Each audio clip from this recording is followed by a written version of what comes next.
What's up? What's up? We back one more time. One more time. We you can't get rid of us. You can't. Can't get rid of us. Can't get rid of MC 2020. We back episode 4. How y'all fellas doing?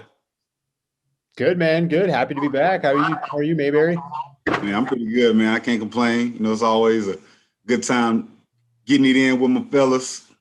Already, man. I know that our listeners, they can't wait, man. We're gonna have to do this more often, man. I can't lie, man. Sometimes I be like, hey, man, I miss my fellas, man. I see y'all in the hallways, but just to sit down and talk, man, it's different. So I'm glad that we're here. Yeah, man. There's days where I'm like, I'm just gonna go into Du Bois's office and say what's up. Yeah. Like I say, sometimes I've seen, you know, either Kelly. It hasn't been often, but he's coming in. He walks by because there's something going on. Either I'm going in on some kids that just acting up, or you know, I'm dealing with some technology issue. I'm finding myself, I'm being the technical guy, the discipline guy, the doing the announcements, doing the after school. I'm like, oh, hold on, but all them hats, man. You gotta wear all them hats, man. Man, I know they fit it too. They fit it nice. I guess they only fit it for me. But hey, you gotta come in there and get some jump shots up with me and Kelly one day, man. We've been getting some up in the gym after school. Yeah, last time we'll talk about that because last time Coach Jones, I was in there. I had worked out the day before, and we were going to 3. I just said, let's go to 3. He beat me, and he over here. He had like he the king. Only 3. It was only 3, sir. But those got some game on. He got a little game on. It ain't a bad one. Yeah. A win is a win. So yeah. I mean, I would say the same thing. So I mean, hey, it is what it is, man. But like I said, at the end of the day, we are good to be here with you all, man. And I hope our listeners are excited for another episode. We got some heat coming y'all's way today. We're gonna dive into you know, we got to talk Super Bowl because you know with us we can't. It ain't gonna be a show without we ain't talking sports, and that's one of the biggest events coming up, the Super Bowl. And then we want to get we just want to talk about Saturday. Like we recording this on a Saturday today, and man, I'm talking about. I just woke up right before this, so. You know, as educators and you all being actual teachers and maybe being a sped teacher and myself just being in education, dealing with, like I said, all those hats, like what is our life on a Saturday? How does that look? Talk about little updates that we got going on in with the district going into next year with our calendars and how that will look, about how the school days will look. And then we got a great interview coming up. We sat down. We're gonna sit down with Mr. Wayne Bollin, our AP. Mr. Bollin, I told a little jokey joke. I said it's only right to have Mr. Wayne Bollin on Black History Month. You said that in the office, and I literally just went, "Oh yeah, okay." That's perfect. Yeah, perfect fit, man. But man, let me ask y'all something, man. How do y'all feel about, you know, the life of just being like an educator? Like I know we talked about this back on previous episodes, but what is y'all's life? You know, Kelly, I know you knew. So let me start with you. You've made it all the way to February. We're in it's a second semester, which is funny to all of us because normally January would be the second semester. But like, where are you at right now, Kelly? Like, how does it feel? Like, is it something that you expected? Is it different or didn't expect? Or what's up? No, you know, none of it's been anything that I didn't expect. This has been, and I don't want to like be over dramatic or hyperbolic, but this has definitely been like the toughest week that I've had so far. And it was the first week where, you know, I have that other podcast that I do, and it's the first time that we missed like doing a show. Like we had to push it back a day because it was just such a thing where like I got home at the end of the day and was just like, I need to sit and I need to do nothing. And it's one of those things where I think I've become really invested in my kids and seeing them struggle or seeing them, you know, going through what they're going through has affected me. And so, you know, that's why for me, it's a lot more important now to focus on days like today where I can go and see my cousin. Like I'm going to go see one of my really good friends from high school tonight and hang out with him. So, you know, with COVID and everything, it just makes it hard to see those other people. And as this gets a little bit tougher and some of the stuff that I was, you know, expecting and waiting for start to happen and getting into the meat of the year, it's like, okay, like just have to be good about keeping people around me. So a little bit tough, but exactly what I was expecting, and doesn't make it any less enjoyable. Like I love this job so much. So I'm really thankful for all of it. That's cool. That's what's up, man. I like to hear that. Really like that last part that you really enjoyed. Yeah. And it's one of those things where I love teaching those kids and I love the subject that I teach. And, there are moments where they backtalk or they say stuff that's just like, wow, I can't believe that came out of your mouth. But like, those moments where I know there will be moments where, they grasp onto what we're talking about and they really enjoy it. So like, even when there are those bad moments, I just hold on to the fact that there will be better moments ahead. Most definitely, man. Most definitely. And like I was saying, you said something right at the end. I think we said this before too, but what you just said at the end, that you enjoy, you love it, is you love the job that you do. And I think if you can do it in this climate that we're in and you're making it through, then when it gets back to any type of hopefully normalcy, I mean, you're gonna be a soldier, a rock star, man. So Mayberry, how about you though? Man, I'm about like Kelly, man. This is a tough week, but I don't think that it's anything that, myself or any of our other educators on campus aren't prepared for. It's been a tough year, up to this point, especially with everything going on with COVID and everything. But, I think just the main thing that you can do is just, put your head down and keep moving, it's easy, what I'm saying, to gauge it. Cause like I said, I'm 5 years in.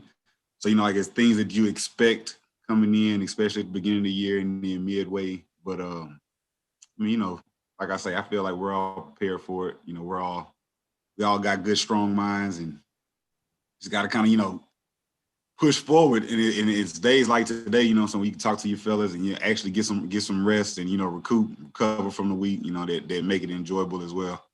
Most definitely. Yeah, like I say, it's just at the end of the day, man, you got to just, what they say, get her done. Like, get her done, man.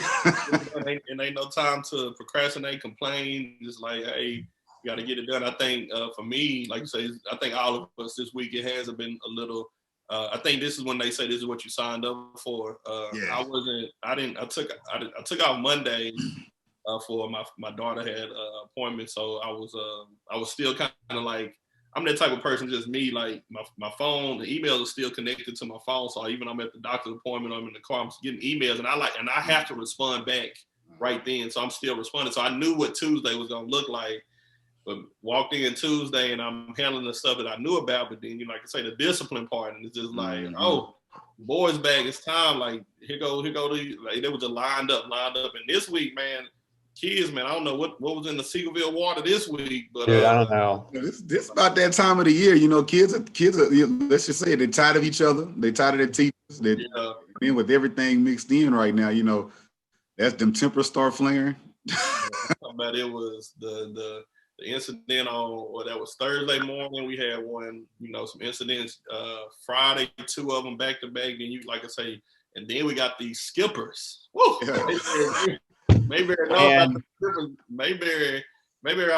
got tricked by some skippers over here, man. Tricked me. Two girls in the restroom skipping.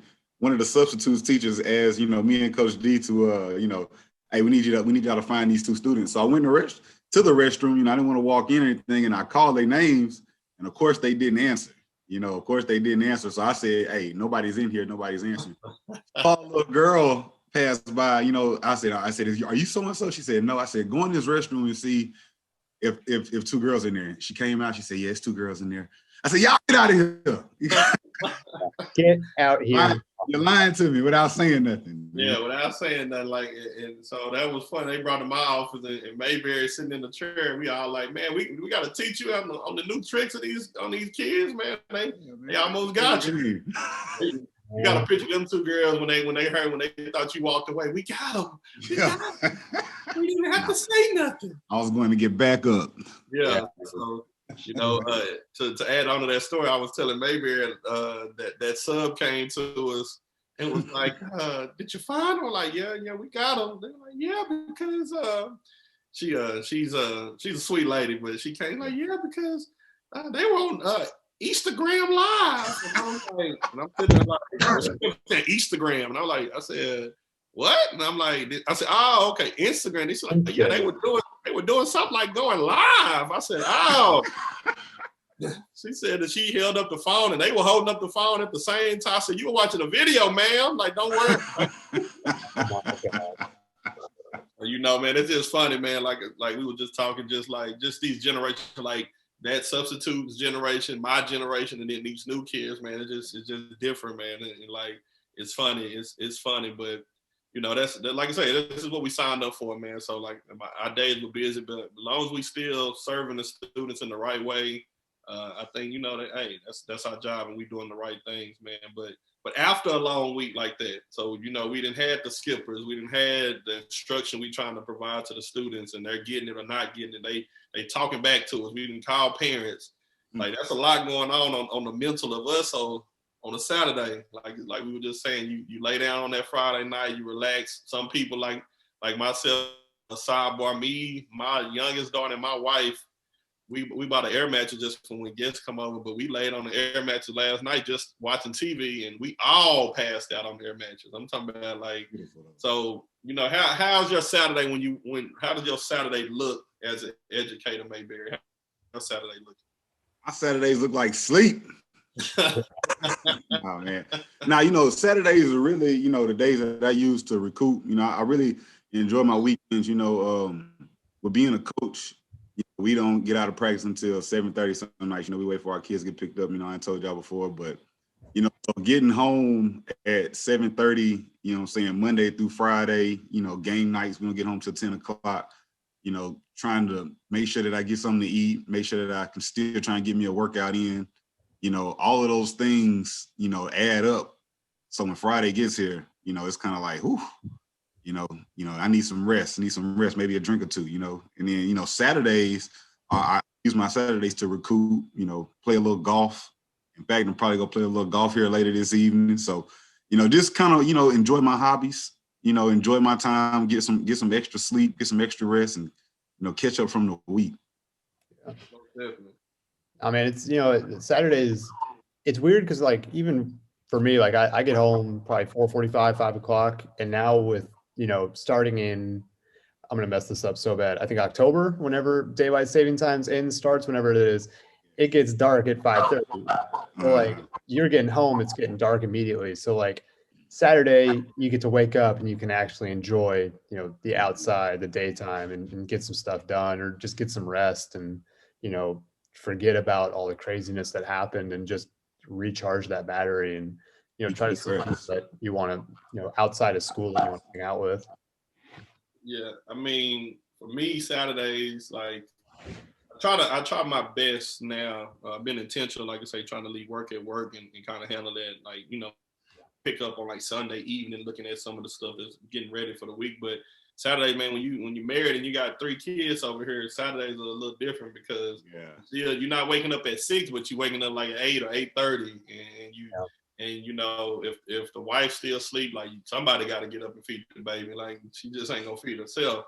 So, you know, so Saturdays over here, you got that's planned out too. Like, later today, we may have to, I don't know, something about Epic. I don't even know if we supposed to a little water park, but that's because that's what the kids want. Like, my son, he understands COVID, but, you know, he still want to live his life. Like, you know, I want to get out here, and so we still have to do little things. So, I mean, we still up, moving around, kind of all day. But I mean, do you have any kids in youth sports? Yeah, so my son, he used to play soccer. Okay. No, but we haven't looked back. So we stayed in DeSoto, and he played in the league. He's been playing that for like 4 or 5 years. And then when COVID hit, you know, everything shut down. And I know things are picking back up. To be honest, it just hasn't been like on my mind to really like to put them back in there, which I need to. But I mean, that would be even worse though. Like, cause you know, you got to work, and then Saturdays he's playing like 2 games or whatever. So that's why I asked, because, like, you got a whole week of work, and then you got a youth game at like 8 a.m. Because I can remember when I was playing baseball and basketball, you'd have 8 a.m. games on Saturdays. Yeah. You got the 15-year-old who wants to always go to the store and be like, Daddy, can you just go, or give me sometimes though, her Saturdays a little, she'll just stay in the room, but it's your debit card getting swiped. You just find Like sign up for Prime. Stop just buying you spending the money on UPS, $30 more. Like sign up for Prime. She just ordering stuff. She just Oh, well, Prime is like the best thing in the world. Yeah. My daughter, I don't know, she's a kid, but and like I say, my little 1-year-old, she keeps us every day. Every moment you got to keep your eyes on her. So but it is good. Like I say, it's more time to spend with the family, most definitely than at work. So. Saturdays that everybody needs their Saturday. Everybody needs that. I don't know what your Saturday may be. It may be a Monday or a Wednesday or whatever, but everybody needs at least that one day. That one day to just decompress and relax, and not have to worry about anything. Yeah. It matters. It matters, mentally. You know what I'm saying? Yeah, most definitely. So, but yeah, man, I mean, so as educators, that's a little view of our life. I know everybody wherever you're working in, private, public sector, whatever, post office. I know everybody needs that day, that they one day, their Saturday, to take their time to relax, get that off of you, and get ready to shake back. And like I say, for us, hey, it's kind of it's well needed. Well needed. Yeah. Well deserved. But so another thing is we kind of like tie our Saturdays in, like, not to say so much of it is a change from our work life, but us as educators, something big that's happening. It's been in the news, been on the news. Like it's about what we're going into potentially for the next 2 years. Is this a new calendar? Basically, for those who don't know, who listening to us, everybody knows there's been a loss in learning with COVID, and our district, Dallas ISD, and other districts, they're doing something similar. They're trying to find ways to mitigate or to recover those those learning gaps or learning loss. And Dallas ISD, we're gonna speak most definitely just probably focus on Seagoville. We're looking at a calendar called the intersessional calendar. There's another calendar called school redesign, and then there's just a basic one. So there's 3 calendars. And for what it's worth, the intersessional, I think I know something needed to be done for sure. I'm not gonna sit there and say like something need to be normal. I don't. Everything has its pros and its cons, but what do y'all feel about it so far? If how much do you know about it, or like how do you feel about it? Yeah, I would say like we need to kind of give a a brief rundown. And from what I understand, we would start a week or two earlier than what the normal calendar would look like. And then, for the kids that opt into this, they will have, well, let's say if a kid doesn't opt in, and for a teacher who doesn't opt in and is not teaching in those weeks, basically every month, so September, October, November, you'll have a week off. And then I think it's February, March, or January, February, you'll have a week off as well. And so for the kids who do opt in, they'll go and have extra, learning during those weeks. They'll be able to get, either catch up or get ahead from where they are. And just for me personally, like we're talking about life on Saturdays, and that's our time to recoup. Like, I think for teachers and for kids who don't, I think those built-in weeks where, you have a week off every month, that's a good time to kind of refresh and recoup and get back into it. So those other weeks, especially for the students and even for the teachers, you don't have an excuse of, hey, I'm tired, like I'm run down. It's like, no, like we got 3 weeks and then we're off. Like we got 3 weeks and then we're off. Like let's take 3 weeks and go let's go hard, and then we can recoup. But then, those 3 weeks, we got to be on top of it every single day. Yeah, mate. Yeah, most definitely. You kind of hit it on the nail. Everything. It's kind of like the gist. That's basically what it is. So you're gonna have some time where it's gonna be about a week. Some days have maybe 3 days of instruction during those intersessional weeks. But yeah, like those Mondays. Like one thing that I did like about it, and I think that they can learn from this. After this, like teachers, there's some school districts that are currently doing like. Giving like a Monday or a Friday to teachers where no students are on campus, and they're just like getting ready to plan either for the next week or the week that's coming up. I mean, coming up or just the next day, but it's just the focus is just planning, like making copies, getting the lessons right.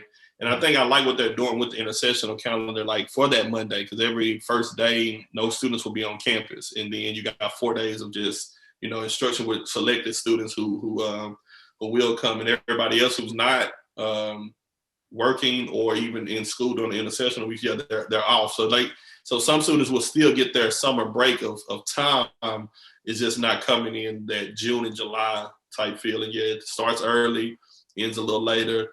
I like the intersessional calendar if I had to pick one, and I'm glad that Seagoville Middle School, our area, our feeder pattern is going to go with that. We're on the wait list, so it's not determined yet.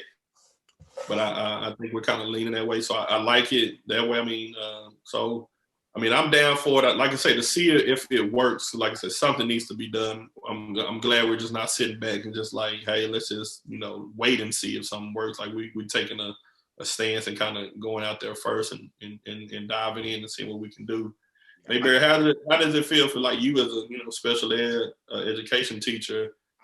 I kind of feel like you in a sense where, if I had to pick one, I probably, feel more comfortable with that, that session. But, also I'm more of a dinosaur. I've only been in, 5 years at DISD and 10 years overall together. But, I'm more of a dinosaur. I'm used to, working first semester, second semester, and then summer break, So from a special education standpoint, it'd probably be a learning curve.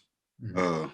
Again, I don't think that it's anything that none of us aren't built, to accept, head on. But, like I say, I'm more of a dinosaur. I like having my 2.5 months in the summertime, even though I do work summer school sometimes, but, like I say, the 187 days, and then, you got your time off to relax and recoup. I rather enjoy that process. So, but I mean, like I say, if I had to pick one out of all of the choices that they have coming, I think that would be the best one. Yeah, most definitely. I think, yeah, man, I'm like you. I've been in education only about 3 years total, but my wife, who's been in education, going on about 9 years now. Like to see that, like it is something normal. Like you're gonna have that June, June and July, like you off. Like so it is. So people plan a lot of things around that summertime, like trips and just events like that. So yeah, I mean, when you like this is a change that could, some people make, and it is the case though. To be honest, because some feeder patterns out there, they don't want it because of that fact. Yeah. They have things to do in the summer, like they've been planning for years, and like it's a tradition or whatever. So it's some school feeder patterns at the community or even the schools, they don't want to do that. So we'll see. That time off is we all get into education for I feel like we all get into or should get into education for the right reason. That's to help students become better people. But one of the biggest perks is also that time off. That you get because it is a demanding job.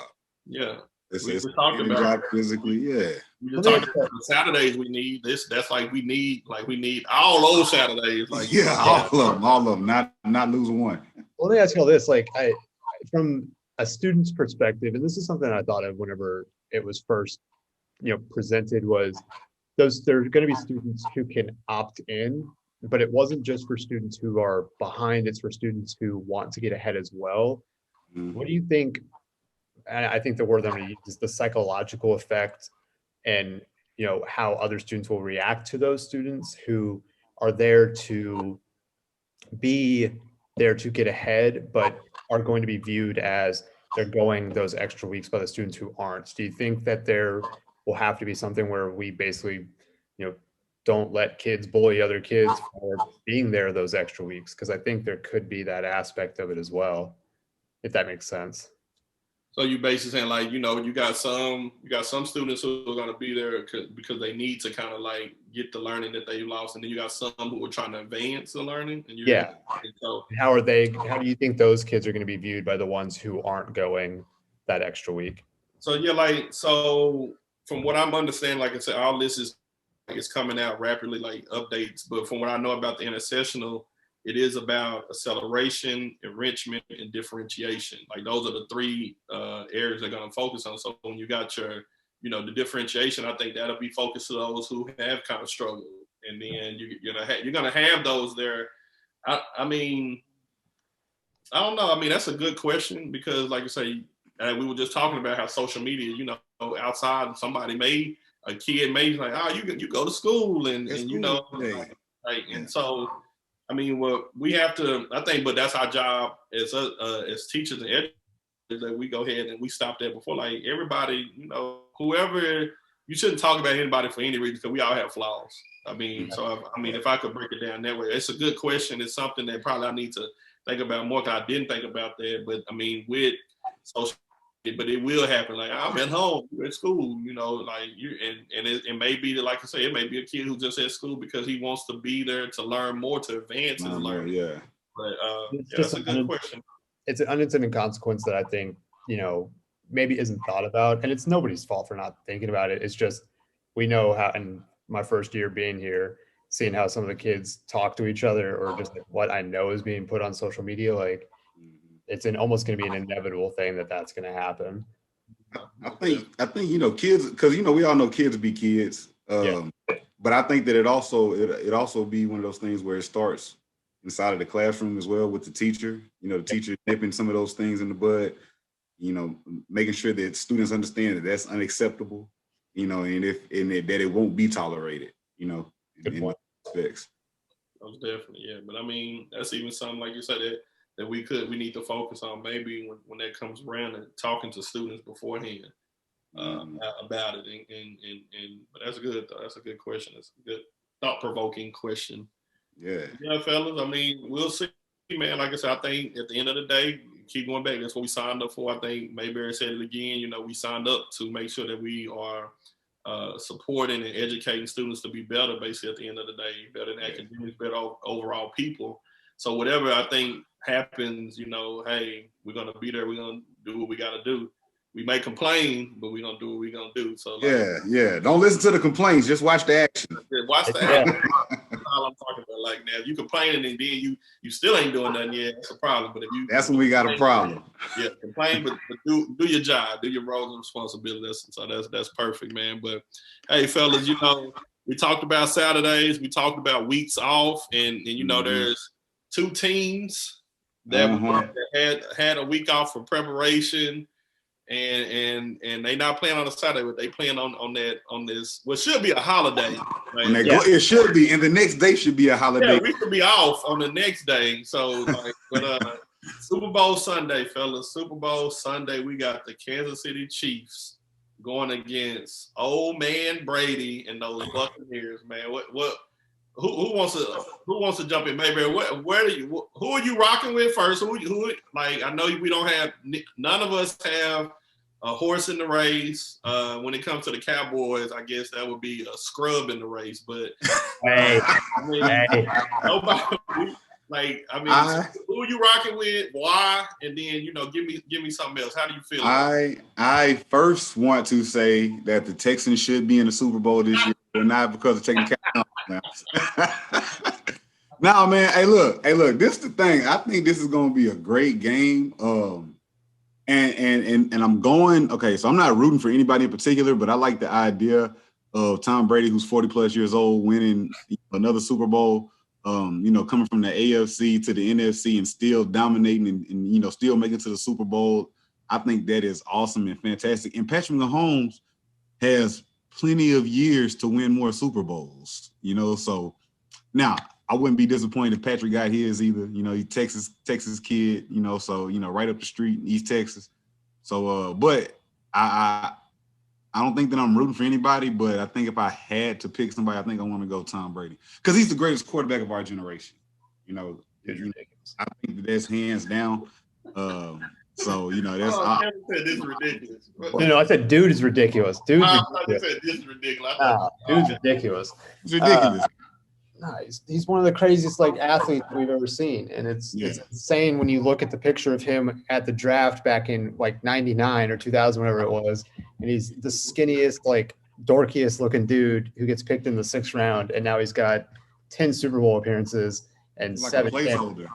Like it's insane what he's done. But I think our whole family's rooting for the Bucks. Like, you know, last year I rooted for the Chiefs. I worked for Dan Hunt, and Dan Hunt is a really good guy over at FC Dallas. So I rooted for him to get a Super Bowl.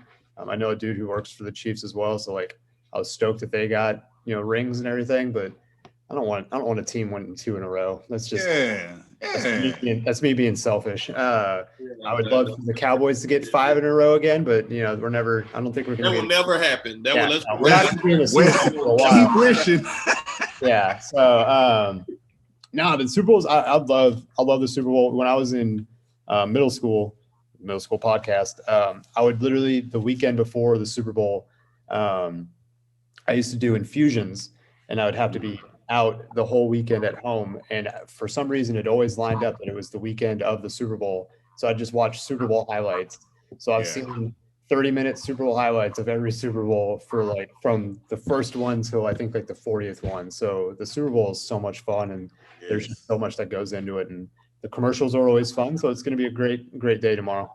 Yeah, man. Most definitely, you know, looking for the entertainment piece. Like you said, the commercials will be fun. I think, you know, us most definitely. I'm not gonna say women not out there, but as men, I already told my wife, look, you got me until 2:00. I said I have to find out what I'm gonna be eating because you know with COVID now, I can't go to like parties and all that. So I said from about 2 to 3, I'm gonna be finding to be eating.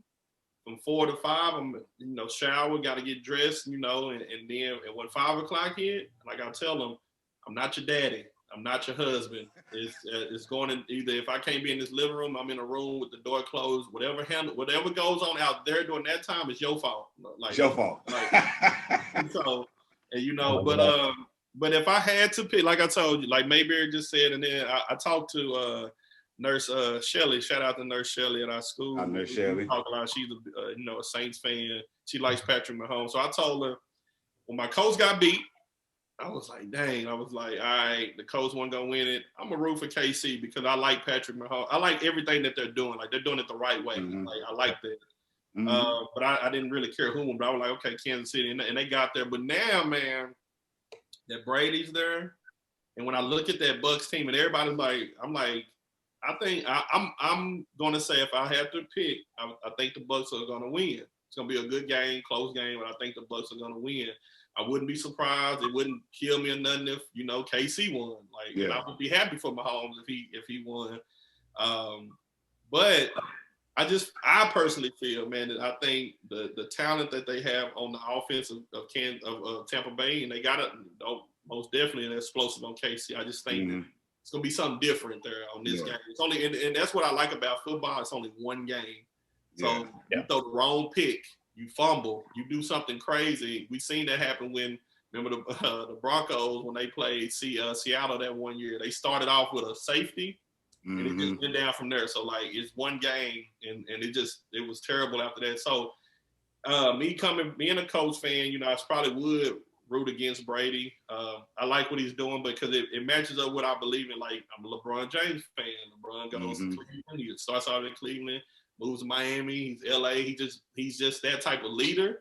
Yeah, great player. I'm gonna go for the Bucks, man. I think the Bucks are gonna pull it off tomorrow. Got 3 Bucks right here, man. 3 people going for the Bucks. That's nice. Hey, if the Bucks, and this is a big if because Tyreek Hill torched them. The one they played in the regular season, but if they get somewhat contain that, man, then that gives them the bit. Because like I say, all of these guys are going to get there. Travis Kelce's going to get his. Yeah. They're going to run the ball. Patrick Mahomes is going to find wide open players in the middle of the field. All these things are going to happen. But if they can contain those big plays at the Chiefs, that's the Chiefs. They make big plays. I was talking to family members of mine and friends, and I was just like, if you can, you can't. I'm not gonna say you can double Hill, but I just think if you play over top of Hill, that you cut off those big plays. Like I say, don't let them burn you and hit you with a 70-yard touchdown or whatever. Right. Like if he picks up 15 here and there, and okay, we can take that. But one thing, and I'm gonna tell you, and we'll see if it works or if it doesn't work. But I feel like I keep going back. I hate to keep bringing up my coach because they lost. No, you don't. I really don't. But I went into that game against Buffalo because, you know, Buffalo's a high, you know, they throw the ball, they're a high explosive offense. I said if they can just stop control the time of possession, like if you know, get a good running game, and if you can just like I wouldn't go back to back, like, you know, back to back routine. If you can slow the game down as much as possible, and the coach did that to Buffalo, even though we still ended up, you know, losing close game, but we did everything right. I think at Tampa Bay, if their running game can be nice and they can control that time of possession, man, you might have a chance. I really think that you're hitting the nail on the head, because, you know, one thing that we know from watching Tom Brady in all these Super Bowls is he's the perfect situational quarterback. Yeah. Saying, like, if he's up, you know, 10 in the fourth, he's gonna keep that lead. You know, he knows how to keep that lead. He knows how to keep that clock moving. He knows how to keep that offense, you know, picking up first downs. You know, so if they can turn it into one of those games down the stretch, I think that, you know, like I say, it's Tom Brady. It's Tom Brady. Tom Brady. Yeah. Well, and what you said about like controlling the clock, they've gotten Fournette, who's really started to kind of come into his own, and there was Ronald Jones, who I had him on my fantasy, he was killing it, but Fournette has just been taking over that run game. So, and I think there was one game where they literally ran him. It was during the regular season. They ran him every single play from like 25-yard line all the way down to scoring a touchdown. Like, it was one of the craziest drives where you just knew that they were handing it off and he was going to get like 7 yards. So if they can do that, if they can do that and they can keep the ball away from Mahomes, and, you know, the defense can not give up 30, 40 points, like, I think the Bucks have a chance. But, you know, I'm rooting for the Bucks, but I think the Chiefs are going to win. So we'll see. I think it's going to be a really good game. I'm just hoping it's not like it was Rams-Pats a couple years ago. That was the most boring Super Bowl I've ever seen. I think it's going to be a show. Yeah, that was. So, you know, we'll see, man. Like I say, when we come back, we'll talk about it. But like I say, it's good to, I guess, that pressure. Like, you know, one thing that I think about, I got friends, I got a cousin, shout out to Aaron, I'm going to say his name. He's so up and down. He's a Cowboys fan. I think the pressure, man, like, how would you feel? Let me ask this question before we close out this topic. How would you feel if, like, for Mayberry, your Texans are going into the Super Bowl tomorrow? Kelly, your Cowboys are going in tomorrow. My Colts are going in. They're playing tomorrow. How do you feel? Like, are you scared? Are you worried because of what happened? Like, so how would you feel? Like, where's that pressure level at if the Texans made it, Mayberry? If the Texans made it to the Super Bowl, for one, I'd be shocked. Because, you know, we haven't had that kind of success in the AFC, you know, ever. You know. So, but I don't think that shocked is necessarily the word that I look for. Maybe anxious, you know, to see how it pans out. But I'd be excited, you know, to be there. You know what I'm saying? I think the only thing that you can ask for in life most of the times is an opportunity. So to have the opportunity to be a champion would have me, you know, excited about it. So before you answer this, that's what I'm saying. So let me add a little bit to it. Let me just be a little petty. It's Saturday. They're playing tomorrow, but you know they finna get beat 52-7. I don't know that. I don't know that. You know they finna get beat like on Monday. So how do you feel? That's what I'm saying. Like, for me, and I get to Kelly, but for me, on campus, and people just know me, it's not that many Colts fans in this area that we're in, and I'm big on the Colts at the school. So I feel like I do get mad, like, you know, I got some, you know, DP and all them talk about the Colts all this year, but we made it to the playoff. Y'all didn't. So how can y'all, like, but I do feel like if my Colts, like, I would be hurt if I had to walk in on Monday, no matter if the Cowboys are 0-16 and I got to walk in. We made it to the Super Bowl, but we got beat 52-7. Like, I don't know about that. Like, you got a rebuttal though. You got a rebuttal. Can't nobody say it's like, how did y'all do in the Super Bowl this year? You know, like. Yeah, I don't know. Kelly, how would you feel it? Because I mean, being a Cowboys fan, that's a lot of pressure anyway. Yeah. Well, first off, the Monday after the Super Bowl would already be taken off. Win or lose, that day would already be done. But I've thought about this before. like if we ever make it to the Super Bowl, the day that we win the NFC Championship, I'm going nuts. I'll probably jump in a pool. I'll have champagne all over my face. But like on the day before Super Bowl, I'd be so nervous. Like like I'd be a nervous wreck, and all Sunday I'd be a nervous wreck because like that's the ultimate goal, and I've never seen that. Like I've never seen the Cowboys be in a championship game before. So like, and that's my favorite team. Like that's the family team type thing. And yeah, it's one game. Like with the Stars this past year, you knew like, okay, like if we lose a game, you know, we still got a shot. Like we still got a shot in the Stanley Cup. Like, you know, that last game that we lost where like we lost the series, like that really was heartbreaking, but like we weren't really expected to be there. So it was still really, really cool. But knowing it's one game, knowing it's one chance to win the Super Bowl, and we have, you know, it could be another 25, 27, 29 years before we're back, I'd be an absolute nervous wreck before that game. Yeah. I think you kind of said, I mean, the movie, well, that's why I'm so big. I mean, especially the movie Any Given Sunday, but that's what it is. And that's what, like, I guess NFL football playoffs is so great about. I mean, what I like it so much because it's Any Given Sunday. So as long as your team makes it to the playoff, you have a chance. And you can't say that's a lie because go back and ask the Giants when they were 8-8 and they were the 6th seed or whatever, and I mean they made it because it's Any Given Sunday. It's not like Sunday. I mean, I'll be honest, I'm the type of person, you know, give me the many chances. So I love the NBA. So if you lose game 1, it's not the end of the day. Like you can pick it back up. You can lose game 2, but you know, pick it up in game 3. But it's you know, game 7s. But that's why we like Super Bowls and game 7s because it's just that one game. So, you know, we'll see, man. You know, hopefully I'm living a dream or nightmare right now that I wake up and it is the Colts in the Super Bowl tomorrow. I don't know. It could be. Might be waiting a while. Yeah, we'll see about that one.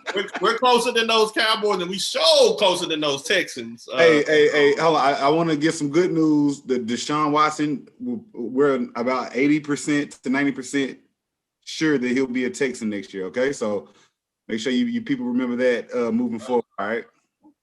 I don't know what to say to that. Like, I mean, you've seen him in the Texan this year. I think it'll even be worse next year going into what he wanted. And you we're cleaning house right now. We're making some moves. We got a whole. Yeah, y'all ain't gonna have nobody out. Like you are cleaning house. Like it's just gonna be Deshaun out there just getting towed up. We're gonna be, well, unlike you, we're gonna be positive moving forward. We're gonna be, you know, Texas are making some moves. We still don't have no first round picks, but. But other than that, we'll be fine. Other than that, you know, give us a year or two, man. We're gonna make something happen, man. Well, we'll see. Giving up on you, Texans. Cowboys were 13-3 a couple years ago. We'll be fine. We'll be back. All right, but without further ado, man, we talked a lot, but it's time. Talked about old man Brady, but this is we got a good man, a good old man right here, a good guy here. Kelly, we're gonna turn it over to you to go ahead and introduce our guest today. No, we are back here with another interview today. We're really excited to talk with the assistant principal of Seagoville Middle School, Mr. Bollin. How are you? I'm doing good. That's a pretty good intro. It's better than the one I got at one of the schools I was with. I got introduced to faculty. They said, hey, this is our new assistant principal. He's my 5th choice, but we're happy to have him. I was like, dang. How do I overcome all that? I mean, I was like, all right. I think I'm just wonderful now. But so I appreciate the intro. Yeah, nice. For the expectations for everybody. Like that's how we do it here at the MD 2023. We make you feel good. Yes. It's great to have you today. Yeah, man. Good to be here. Good to be here. Well, look, let me kind of start it off because, like I told you, you all when we were talking a little bit before, Mr. Bollin is somebody when I first started at Seagoville that I was like, you know, as a man, you see somebody that about what you like 6'2", you said, and you know, with your size and your demeanor, I was like, yeah, he's all about business, and I was like, which I can respect that, but I was like, yeah, I'm not gonna really be cracking any jokes with him, but. Over time, I would say that as a teacher, you know, here and there we talked about our daughters, but really being on this admin side, I really got to get to know Mr. Bollin a lot more. So, sir, I just want to say, like, you know, first of all, I appreciate you just for who you are. Like I say, we can crack some jokes. You're a father, and then we're going to get into the father that you are, but the man that you are. And then, like I say, a man that's about his business. So I want to just kind of just start out and just kind of ask that normal question, but like, who is Mr. Bollin? Like, where you from? And kind of give us a little bit of background about that, sir. Okay, well, I was born and raised in Garland, Texas, and went to Etheridge Elementary, and then I went to Webb, and then I went to North Garland. And then my senior year, I didn't have a whole lot of options, and so I joined the military and went to the Navy. And then from there, just when I figured that it was time for me to go, and then I got out, and then I got married and started and finished my degree to be an educator. Nice. So that's just kind of in a nutshell, kind of where I came from this area. So you went into school wanting to be an educator. When I went to college, I knew at that time I wanted to be a teacher, and I knew that I wanted to be a history teacher. They tried to tell me that I had to be an English teacher and a history teacher and make me take all these extra classes, but I just kind of reminded them that, it's Wayne Bollin that's paying the bills. So Wayne doesn't want to be an English teacher, and so not going to do it. And we just kind of had to leave it at that at the university, and I just got my degree in historical studies. Cool. Nice. You said that you went to college after the Army, correct? Navy. After the Navy. My apologies. Don't disrespect them like that. And that's my apology, because the Army ain't got nothing on the Navy. But during your time in the Navy, did you know that education was part of the some of the field that you wanted to attack afterwards, or is it kind of like, was it right after you got out of the Navy that you whenever you started in college? Is that whenever you really decided to take that route? Yeah, no, it was something that I grew into. I mean, when I was in high school, I didn't have a clue what I wanted to do, and I didn't have a clue about school. And just kind of funny side note, my senior year, go to register for my classes and doing the summer thing, and they said, "Hey, do you want your class rank?" And I was like shocked. I was like, "Oh, we're ranked?" And they're like, "Yeah, we're ranked." And I said, "Yeah, give me my class rank." And they said, "You're number 287." And I'm like, "Oh man, I'm 287. That's pretty good." And I said, "Well, how many kids we got in our class?" And they said, "We got 287." This is the big. My jaw dropped, and I was like, "You mean I'm the dumbest kid in the whole senior class?" And No. They're like, "According to your GPA," I'm like, "I'm dead last." And they said, "Yeah." I said, "Oh no, I cannot graduate dead last." So my senior year, I worked a little bit harder, and I moved up, about 12 spots and graduated about 275. But the reason I went into the Navy is that my parents sat me down at Christmas time, and they said, "Now, Wayne, we have to have a conversation. You're going to turn 18 this summer, and you're graduating, and you're driving us crazy. So have you taken the SAT?" And I said, "No, I hadn't taken the SAT." And they said, "Have you taken the ACT?" And I said, "No, I hadn't taken the ACT." And then they're like, "Do you even have a driver's license?" I said, "No, I don't even have a driver's license." They said, "Well, what kind of skills do you have?"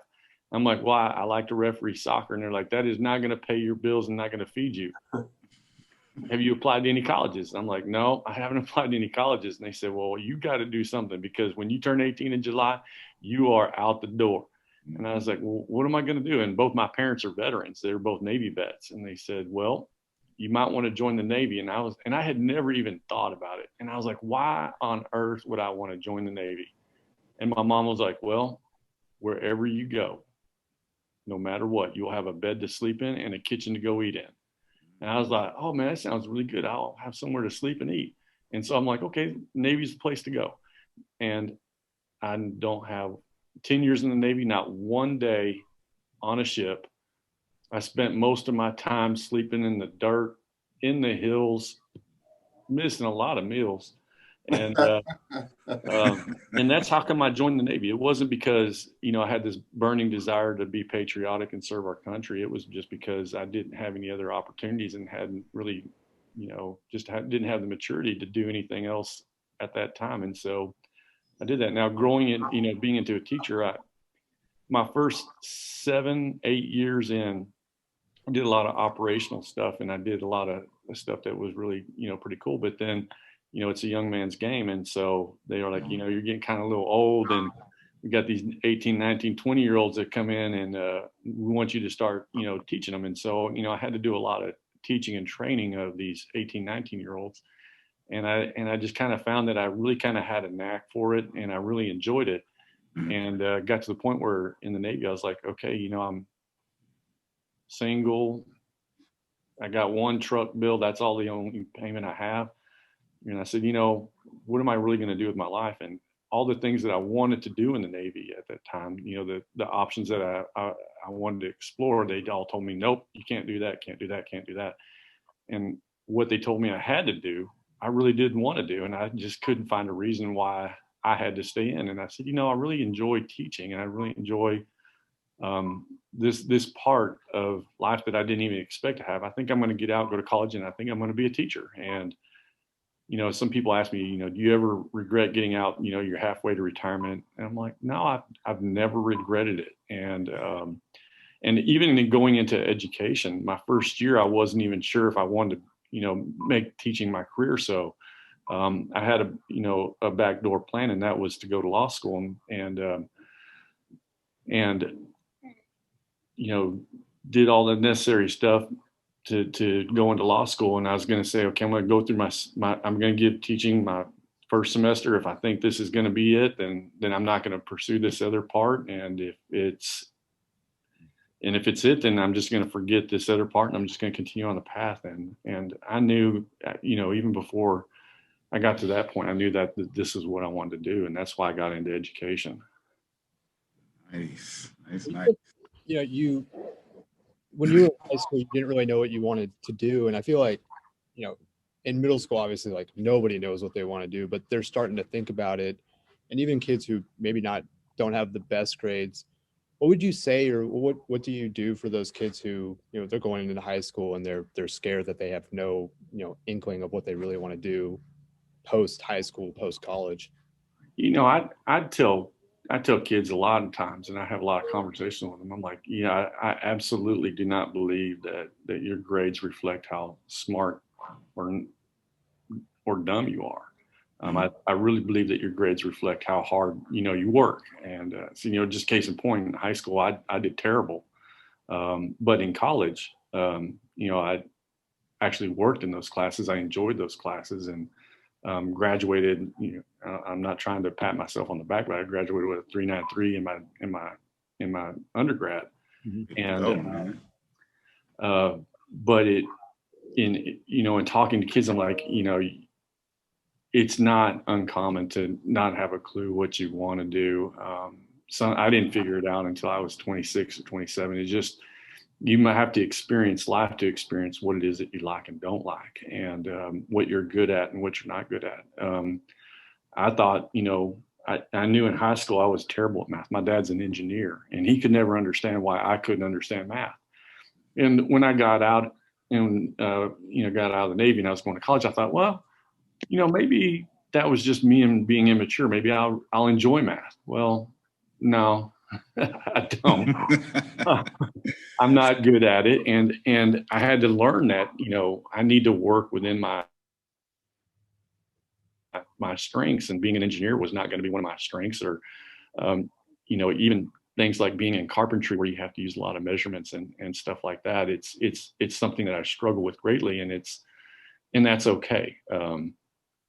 I do know that, you know, and I tell kids, you might not be great at this, but you might be great at this. And there's nothing wrong with not being great in everything. You just have to find what is your niche and your passion. Most definitely. I totally agree with that. Especially in the fact that, like you said, just finding what you're great at. Like, I know in today's society, everybody's like, you got to be that basketball player, football player, or volleyball, like star, or whatever. It's kind of almost like sports related to make it seem like you succeed. But I think it's whatever you feel.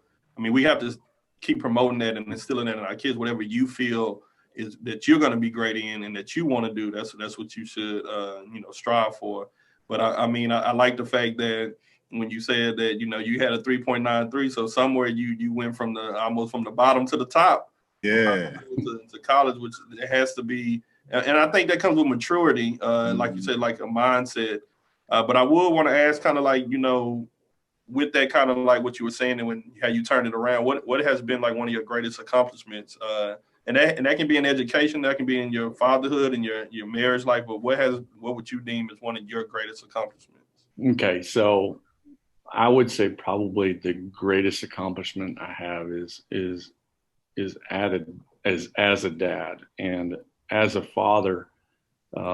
My wife and I, we both felt like it's a tremendous spiritual responsibility to make sure our kids are really grounded in our faith and our religion, and to lead them in that path and allow them to, accept it on their own, and to make sure that they have that foundation. And when they've all professed their belief, and I've got to baptize all my daughters, because we felt like, as the father is the spiritual head of the household, I felt like, it was also my responsibility to be that spiritual head and do the baptism.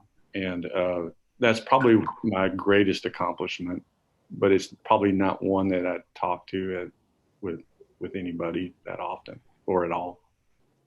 Okay, well, you know me, when I hear about a man and his kids, and that touches me deeply, because on this show, as of right now, I'm the only one with a kid, other than Mayberry not knowing yet if there's some kids out there, some little Brian. Slow down now. but kind of just to kind of like still hone in on what you were just saying, because like I said, I mean, as a father, taking on that role in your case, like you said, baptizing them and just kind of being there and just being your greatest accomplishment is being a father. And I know you've been a father of 3 girls.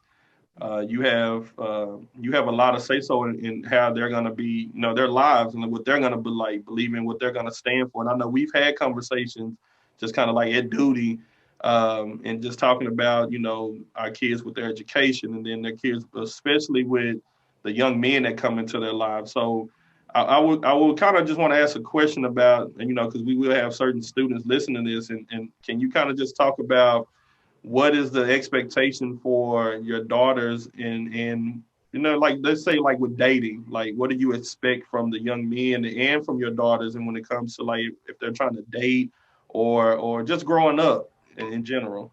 Okay, well, just so some of our kids that listen from our school, they need to know I do have a 7th grade daughter and a sophomore in high school. So they're girls that are their age, and they're into the TikTok stuff, which I think is very humorous from an adult perspective, watching them do these jerky dances. But when it comes to dating and to relationships, we have set the standard that they cannot date until they get their driver's license. And the reason for that is that if there's ever a situation in which the person they're with is impaired or not able to drive, I want them to be able to get home safely and to take over the reins of that if they need to. And so that's the first imperative. The second is if they're going to date someone, that the character is more important than anything else on who they choose. And we've had conversations. I mean, I'd take my daughters out on dates, and I model behavior for them, and I tell them what I would expect them to do as a girl, as a young lady, and what a guy's perspective is on this, and how they should act, and things like that. And then and so we look at character. We look at we talk about, if you see a guy who has 2 or 3 girlfriends in a short amount of time, that's probably not even the guy for you. But then also with that, I tell my daughters, I said, you're a princess right now, but someday you're going to be the queen, and you're going to be the queen of your house. You need to act like it, and you need to treat whom you're out with as if they're a prince and they're a king. And, and it's reciprocal. You go out on a date. If you're going somewhere to eat and you don't know how much you should order or what you should order, just ask the young man, like, hey, what are you going to get tonight? And then look at what the price range is on the menu and say, okay, I can get something in this price range. And then we also talk a lot about the physical part of dating. And my wife and I, when we started dating, we dated for 9 months before we kissed. And I know that's not traditional. I know that's way beyond the norms. But, and I told my daughters, I said, I wanted to make sure, I was just at a point in my life where I was tired of playing games. I was tired of, just the silliness of dating. And so I was just where I wanted to be more serious. And so I didn't want to start with the physical part. I wanted to start with the emotional and the intellectual part. And I wanted to know that, is this someone whom I could continue to have conversations with? Do we have commonalities? Do we have likes and dislikes? Is there more to this relationship than just they're a good kisser or they're fine?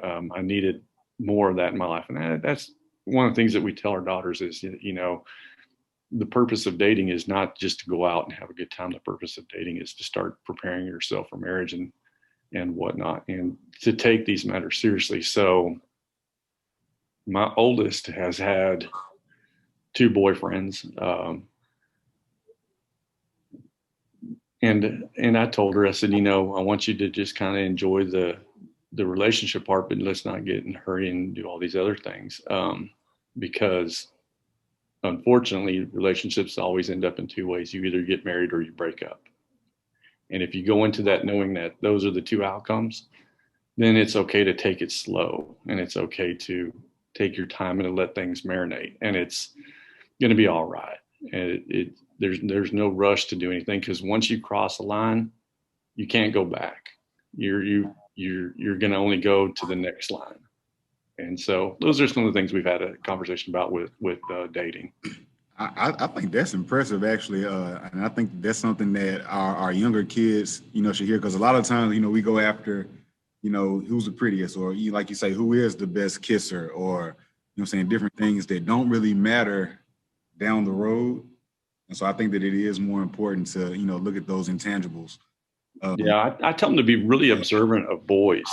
Mm-hmm. I said, just have your eyes open and look at to see who's serious minded in school, who it's okay to have a joking personality, but they get their work done and they're not disrespectful, to see which guys jump from girl to girl to girl and notice that that's probably not a guy for them.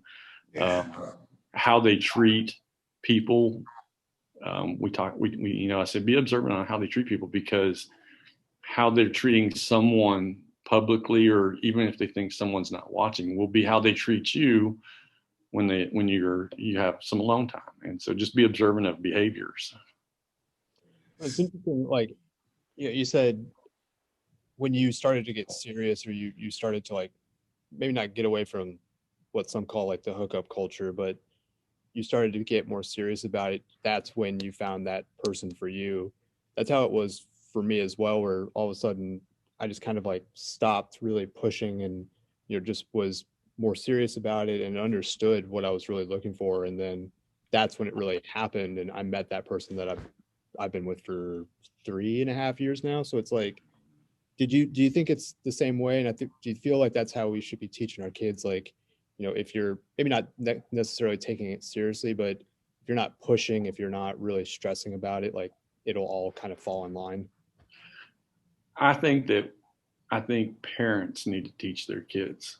I think TV shows and media, TikTok, I think they do a lot to teach kids, but I don't think that it's a healthy avenue. I think that, I think it's our role as parents to raise good human beings. Yes. And it's not anybody else's responsibility. It falls first on us as parents. And I think that that's not just in dating life. I think that's also in school. I think that's in your work ethic. It's as you as an employer. I think those are all components that I think some people think that it's someone else's responsibility to instill in their child. Definitely. And I guarantee you, if we don't teach them, they're going to learn it. Yeah. And where they learn it from is not going to necessarily be the right place to learn it. Definitely. I think that I was just about to say that I think they're going to still have the knowledge of being a human being, but it's just where that knowledge is coming from. So like you say, if it's not us, it is on us in regards to being a parent myself, but even us as educators, it's on us, to still, to provide some type of, I say this, when I was in front of those students, I'm making sure that they know how to be respectful and in aspects and how to be a good citizen at the end of the day, because it is our responsibility as educators for those kids who are in front of us to, when they leave out that classroom, that they're, good model citizens, because they are going out to the world. I agree with Bollin, especially in regards to, I have 2 daughters, but what I used to do in the classroom, I used to always get one individual, one male, to open the door when the bell rung, and all the girls go first. And that's just how that chivalry is. So listeners, you getting chivalry. Chivalry is not dead with us 4 over here on the MD20. Yeah. I tell my daughters that they have to stand at a door and make the gentleman open it for her. And then I also tell them but that means that when they open the door for you and you sit down in a car or whatnot, that you lean over and open their door for them as well. Because like I said, it goes both ways. I think that women need to treat men like they're princes and future kings as well. Right, man. You own it, Mr. Boy. I think I was only going to have this interview about 30 minutes. We might need to go for about 2 days. So we can man. We need to get you to write a book, man. I know. Some lessons. Valentine's Day coming up, so this will be perfect for all our listeners for Valentine's Day. But kind of just trying to going into what you were saying. I know, like with your daughters and how important it is for you, fatherhood and being in their lives. Kind of tell me about going to that coaching life that you got going on, and that they don't know that you leave here, and some days you leave here as an AP and you're going straight into coaching hat on. Coaching. I was going to turn my phone off. Sorry about that. Okay, someone was calling me. So I grew up playing soccer. That was my sport. I know a lot of people see me and they're like, wow, 6'2", 300 pounds. You must have been a football player. I was on the team, but I sucked. I was a bench player. I didn't have this size when I was in high school. I had the height, but I was only like 155 pounds when I graduated. But I grew up playing soccer, and that's always been my sport of passion. And when I got into teaching, I went back to my alma mater, and the athletic director was also my head football coach, and the assistant principal was my soccer coach. And they're like, hey, we need a soccer coach. You want to coach soccer? And I'm like, sure. And so I just kind of naturally fell into that, and coached soccer in high school for 8 years, and got hired at one school to start the program, because they didn't even have a program when I got there. They just said, okay, get it started. But I still coach now. I have a U14 girls club team. We started out now, a lot of people think, oh, well, you inherited this team. Well, no, actually the girls that we started with were girls that I coached when they were U4 and U5. Mm-hmm. We were a rec team out of Forney Youth Soccer Association, and we got to 3rd grade, I believe, and I said, okay, we're going to start, looking at the league. We're going to start moving a lot of girls at this age to an academy team, and then hopefully from there going to a club team. And so we really, took a bunch of girls that were in our league and created an academy team. And then the next year, after our academy season, we tried out for a select league, and we were at the bottom league, and in select we were it was called the Plano Premier, and we were there for 2 years, and then we were like, okay, we're going to move up and go to try out for Classic League, and we were able to qualify as Division II, and then last year we were able to qualify as Division I. But it's not anything that was given to us. It's all girls that we've developed over time, and I've coached most of these girls going on 5-6 years now. And so there's that. And my wife asked me, she said, when are you going to stop coaching? And I said, well, I'm kind of ready to kind of turn it over now, but I'm waiting for my daughter to tell me she's ready to go to another coach. And I think that's important too. I think that she's going to need to get other coaching if she wants to be a well-rounded player. And I think she's getting pretty close to that point. She's kind of giving me a little hints here and there, and I've been listening. One of the things that I overhearing you mention is talking about the development of the players over the years, and I actually love hearing that, because that's one of the things that I love the most about coaching. What are some of the things that you love the most about coaching in particular? Oh, part of it is you like to see the development of the player and how they begin to acquire and master certain skills that they didn't have before, and that's really gratifying. But probably what is the most joy and satisfaction is watching them develop into, people that you want your own kids to be around, and you want they just have good character. They're good in school. When we talk about, at our club team, because we're a small club and we don't have ties to any of the big organizations, we get a lot of freedom in what we can do, because we don't have those ties of upper echelon telling us that we can't do things. And, one of the things that we talk to them all the time about is, soccer players are a dime a dozen. There will be a point in your life where you just won't play anymore, and your academics is more important. And so when our girls, if they get mastery on a STAR test, we celebrate that. If they get A's in class, we celebrate that. If they have good character awards, we celebrate that as a team. And to see these young women really developing into future leaders and good people, that's probably the most gratifying part. It's more than just being a good athlete for us. It's about contributing back. And, as part of our club, we haven't been able to do it this year because of the pandemic and restrictions, but we also require our girls to do service projects, and we try to do them as a team. And in the past, we've done Feed My Starving Children, where we've gone as a team, and we've packed food boxes that go out to children of third world countries.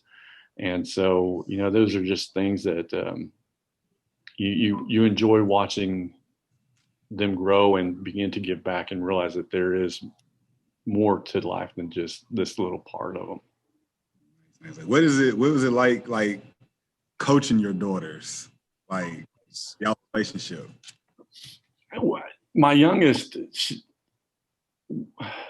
it was a challenge because she's really competitive. Mm-hmm. And we had to figure out we had to have several conversations where I would tell her, like, you have to understand that, when we're at the field, I am your father, but I'm your coach, and I'm going to treat you like a player. And I can't not say things to you that I wouldn't say to another player. And I said, yes. So you have to understand that. I said, so, and we had our bumps in the road. One of the things, she came off the field after a game and she was really, really mad at me. And I said, okay, so why are you upset? And she said, you called me Audie Beth. And I said, so why is that a problem? She goes, Audie Beth is what you yell when I'm in trouble. And you do not call any other girls on this team by their middle names. And it was embarrassing. And I felt humiliated in front of my team that you spoke to me that way. And I was like, dang, she called me out on it. And I said, okay, well, I'll make a deal with you. I will never call you Audie Beth again, because I really do understand that that's probably pretty sensitive. And if I make a mistake and I do, then I'm going to ask you to do two things. One, to hold it in. And at the end of the game, you can remind me and say, you said you wouldn't do this. And because you did this, I will do something for you. Like, we'll go to Starbucks and I'll get you, your favorite drink or something like that. And I said, but you have to hold it in. I said, you can't let that emotion override the game part. But at the end of the game, you can remind me of it. And if I do this, then I'll do this. But you have to do this for me to do this. Yes. And then also as parents, and I tell our parents and our team this. I said, the worst thing about sports is how parents talk to their kids.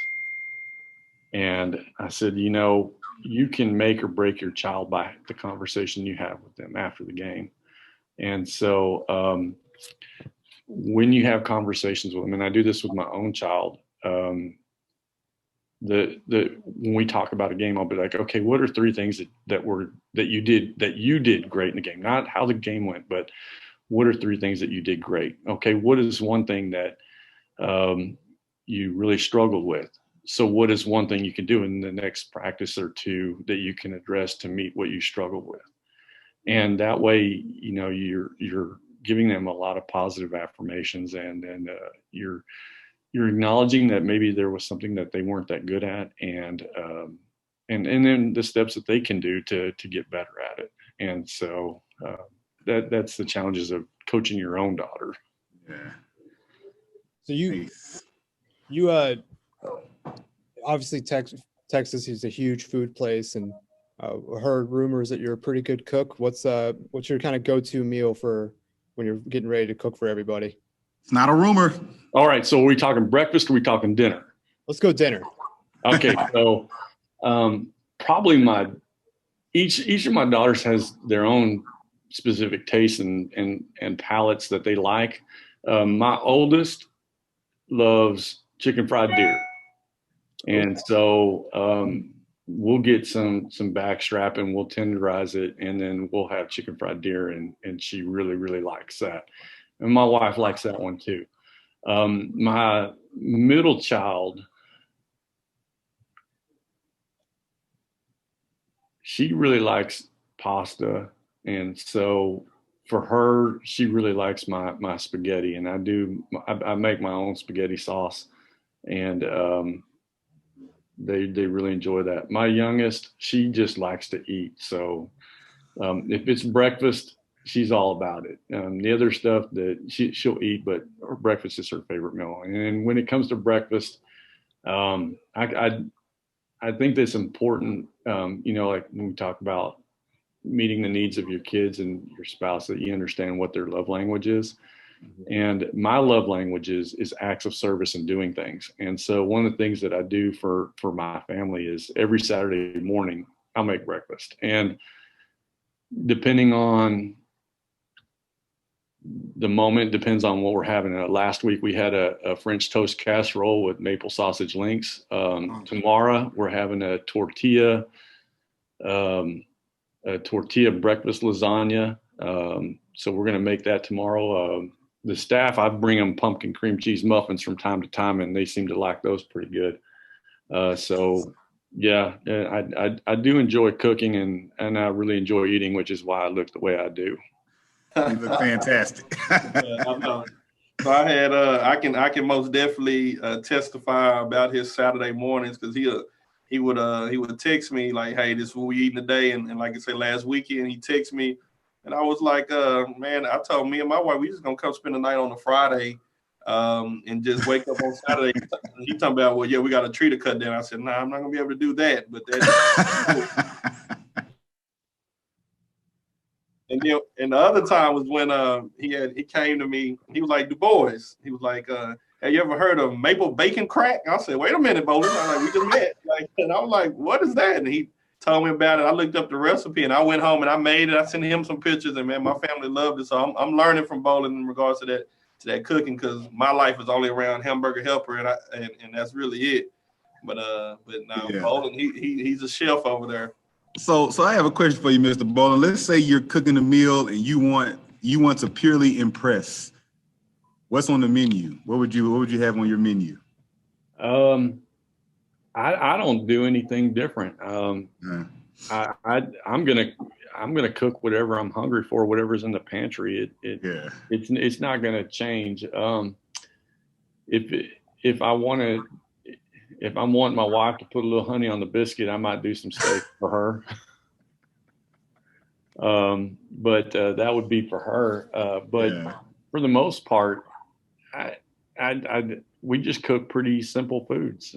Nothing that's out of the extraordinary, nothing extravagant. I think we just make it well, and our kids and people enjoy it. Nice. Man, Mr. Bollin, like I think that, 35, 40 minutes is not enough time to really kind of dive deep into the mind of Bollin and who he is. It's But not. like I say, I would, for all our listeners, especially our listeners of our students, even our parents, but our staff, take some time and stop by the office and just and chime in and have a little time with Mr. Bollin. You'll experience something new. Like I say, we've done had a lot of talks that I really either learned from or just kind of just like, even just to the fact that like, okay, I look at Bollin in a different light, which is positive. So like I say, this time together doesn't do justice of who Mr. Bollin is. But I mean, we got everything from a little bit of his cooking, his background history, the Navy, fatherhood. He told us about how to be men out here, Yes. and what these women can expect. But Mr. Treat these Bollin, women right.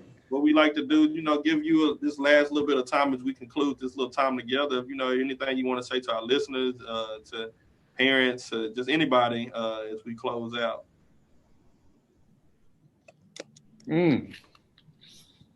Well, I'm gonna see if I still have this in my wallet. I think I might have had it put away. Nope, I still have it. I have a quote that I've carried around since high school, and I've carried it around throughout my entire Navy career. And it's one that I kind of live by, and it's if you endeavor to live a life which only you can imagine and work diligently towards it, you will live a life that only you can imagine. And it's by Henry David Thoreau, and to me, it just speaks that, if you have a vision for yourself, for your family, for who you are, and you work towards that vision, that you're going to meet that success that might be unexpected from other people, but that it's what you've been driving towards. And success, I don't think, is defined by monetary stuff or even things or houses or cars. I think success is defined by, are you happy with the life that you have? Are you happy with the people you surrounded yourself with? Are you moving in the direction that you've endeavored to move towards throughout your life? And I would leave people with that. Endeavor to live your life, which only you can imagine, and then work towards it and be ready for that success. Very nice. Very nice. That's how you end. That's how you end it. That's perfectly said. Well, Mr. Mic Bollin, drop. yeah, the MD 2020 show, me, Kelly, and Mayberry, we appreciate the time. We're gonna have to get you back because we still got a lot to talk about. We didn't get to the knife welding. I think that should be part 2 for those young men who ain't doing the right things with these fathers, daughters out here, that knife welding and all that. You know what I mean? But we'll have to get to that, and it's a lot more. But sir, I appreciate your time and all that you do. And we say on behalf of at least us, the MD 2020 show, and I know the other staff members in our community of Seagoville, thank you, sir, for all that you do and all that you have done. There's a lot of more history. Like I say, you've been at the high school and you've done a lot. So thank you, sir. Well, thank you for having me. I really appreciate you guys. We appreciate you so much, man. Thank you for being on the show.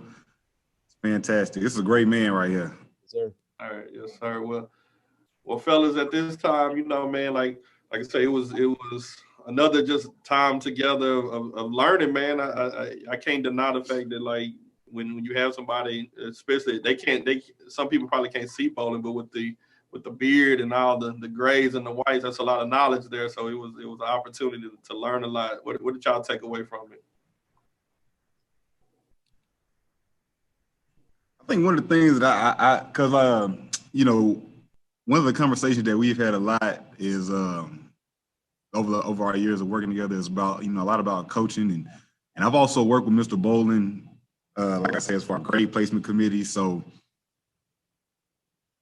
I know that he's a great man, but what I appreciate the most, and like it's just small things, details, is his consistency. He's consistently, this person daily, which I love. Consistency is major for me. So, he's consistently a good man on a daily basis. He's fair. And I think those are some of the things that we can tell from, our conversation with him today. We've got to get a shout out.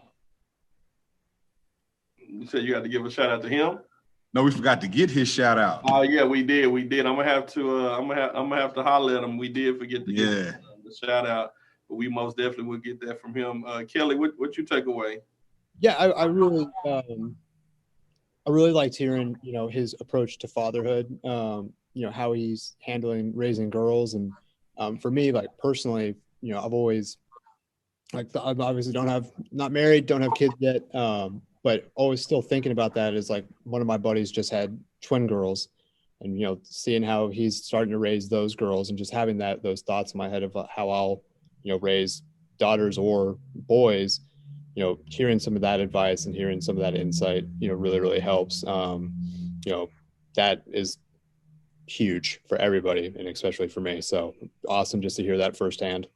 Definitely. And I think that's totally true. I think I agree most definitely, especially with the fatherhood. And I think that's kind of known, just who I try to be from Bollin, other people also. But one thing I will say, the interview may not show it, but what Mayberry said, his consistency of him just being just a good overall man. When you see him, like I say, the world would put generalizations on somebody like Bollin, but like I said, when you really get to know him, you know that he is consistent, he is fair, he is a cool, good dude.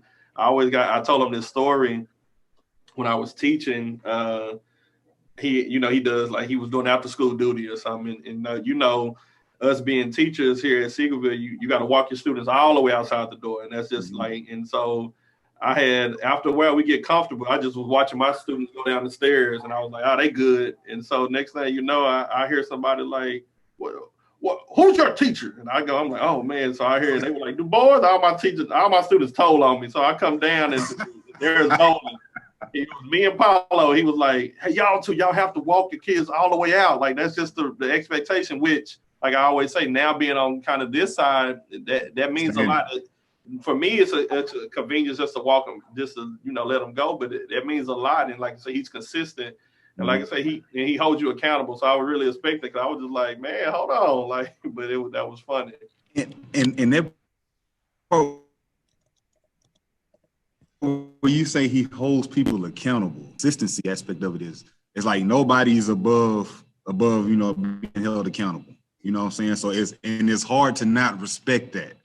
You know what I'm saying? Like, he earned my respect years ago. So I mean, just that consistency aspect of it is awesome. So, he's a great person to work with. You know what I'm saying? So it's a great interview today. Yeah, most definitely. I think we've learned a lot. Listeners learn a lot. Like I said, we're gonna have to get that part too. Yes, it's a lot more to the life of Mr. Wayne Bollin. But fellas, I think this is another great episode. I think we just continue to raise that ladder, just continue to go up to success. Mm-hmm. But I mean, at this time, as we're wrapping up our show, we got our shout out. So like I said, we're gonna have to get Bollin shout out. But we got a big announcement. The Dragon Lair, our umbrella of this podcast, the hosting of our show. We've added a team, and we had those podcasters now, as we can say, on our show last time. Ms. Paulo and Ms. Weatherspoon, they have now officially started the Chatting with K&G. So we want to make sure all our listeners, tune into that. We'll be sending out the links, and it'll be on our YouTube page also.